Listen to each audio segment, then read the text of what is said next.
I think I'm just going to crack on with this upper cab, try and get all that framed out. Making progress on the walls at the moment. Cladded this whole wall up here.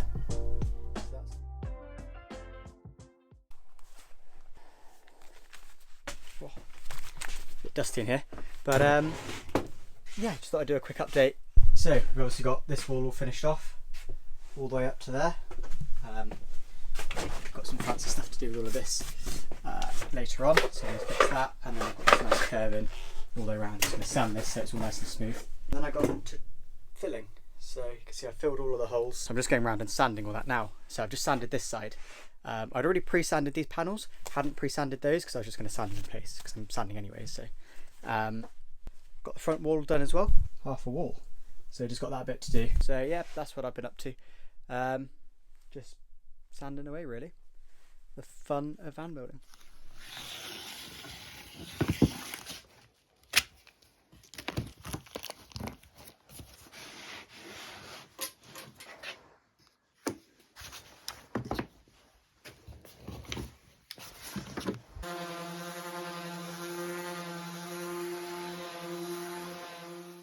Okay, so just finished sanding most of the roof panels and going to stain it. So we've actually got some light oak wood dye.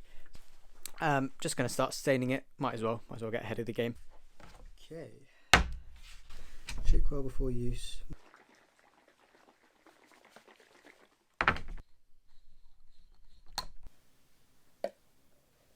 Whoa, it's like green. Ah. Apparently that's a light oak colour. We shall see.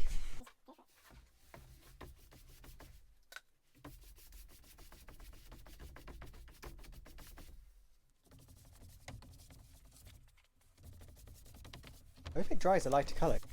It's almost like green. I don't know whether to do all of them or not. Light oak. So that's the colour it's meant to dry. That's the colour it is. I guess it dries lighter.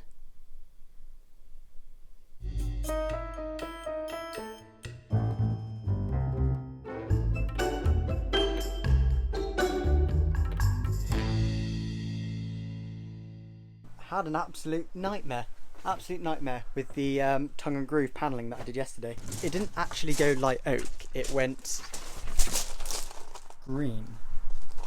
Like proper green. Like you can see like sections of it sort of went like the oaky colour, and then most of it just went green. So you can see every single one of those slats there all went green. In the end, just decided to buy a load more tongue and groove to put fresh stuff up on the ceiling, and that stuff I can sand up and use later for other parts of the build. But yeah, so I just spent the morning basically sanding all of this stuff. All of these holes still got to go over with a bit of finer filler. And then I've just been scribing this, that line in there. So the way I tend to scribe, sometimes I use a compass if it's like a small amount, but for bigger sections like that I just use a metal ruler. And it's really good because the measurements start right at the end, so you can literally stick that right up to where you want it, and you take the measurement of the furthest distance that you need the board to move in by, and then you just trace around that distance. Does that make sense? So for example here, I needed that board to go in by 150 mil. So I keep moving up. Wherever it was 150 mil, I just marked. Then when it's marked 150 mil off all of those, and there, and then it started to go in, and then from that point in, it's 150 mil, and then. So if I cut that line, I should then be able to slot that piece of wood straight in. So it usually takes a bit of refining. It's only a rough measurement to start with, and then once you've got that, you can sort of make sure it's fully like where you want it to be. So that's the plan.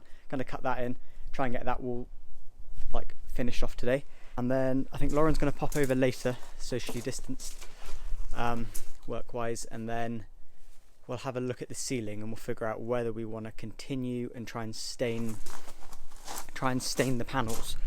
That's the stain that we have got. It's like a stained wax. So we might use that, and that's like turns it quite like oaky. It's smells really nice as well. It smells like furniture polish. But yeah, that looks quite nice. So you can see the difference it makes. So we'll see what Lauren says when she gets here, but up until then I'm just gonna hopefully cut out that wall, and then yeah, that's about it really.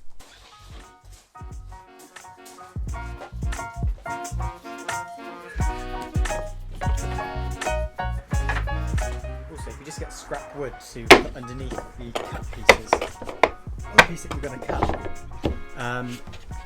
with the trap saw, I mean, you can see there's grooves cut in where I've been using it.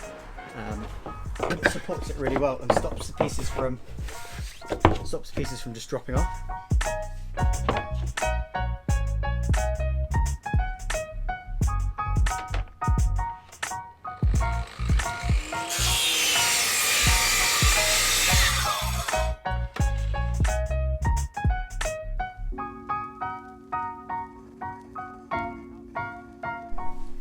That seems to have worked a treat. So there she is. It's inscribed in there. This is going to get filled over. Got a funky thing to do with some filler on that, but happy with that. That's pretty much the whole van cladded out. I think the next bit is to curve some plywood around here. So today's quite a fun day. I'm going to be curving some plywood. So yeah, I made a template. I think it's in the van at the moment, of the curve that I wanted to do, and then I've traced it onto this piece of plywood and then cut it out, so you can see this curved bit of wood here. It doesn't really look like a curve at the moment, but it will be. And basically, in order to be able to thin it down enough to curve it round, I mean, you can just heat the ply up with steam and then try and bend it round, but last time I did that, it was even 5.5mm was still really, really thick to bend. So what I'm doing is taking some of the thickness out in certain areas in order to allow me to then heat it up with the steam and basically bend it around the shape that I want. So in order to do that, what I've done is I'm cutting grooves. So you can see I've got grooves cut like that, so it goes down to like a single mil of ply, or a single sheet of ply, I guess. And all I did to do that was set the depth on here. Sort of eyeballed it down and then did a test cut and then refined it. Just set the depth so it takes into account the track and also like coming off about 3mm down off the ply, and then basically just going to keep running it and running it and running it until I've got lots and lots and lots of little slits. So once I heat up the wood over the steam to soften it, it should make the ply more pliable. I'm just cutting the grooves in now, so you can see I've done a couple. I need to go up to there on this section, and then it'll be from there to the end on that section, and then I'll go and heat up a pan of water, hold this over it and hope it goes pliable.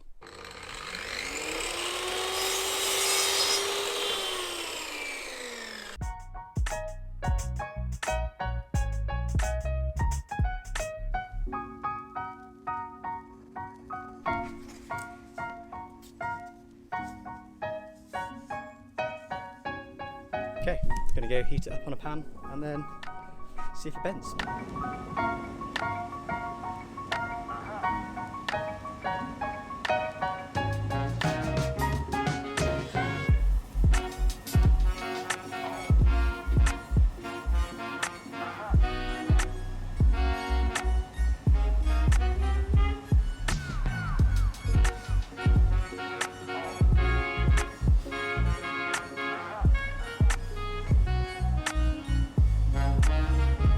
I kind of forgot to film installing the curved bit of ply.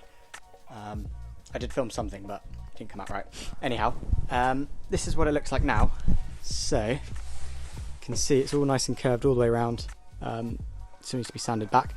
What I did is I filled up all the gaps in there, and then sanded it, and then primed it, and then put the first coat of paint on all the way down, and this bit here as well. So yeah, so that's what it looks like. So it's curved right the way around, all the way from there, and that's how we finish off the doorway.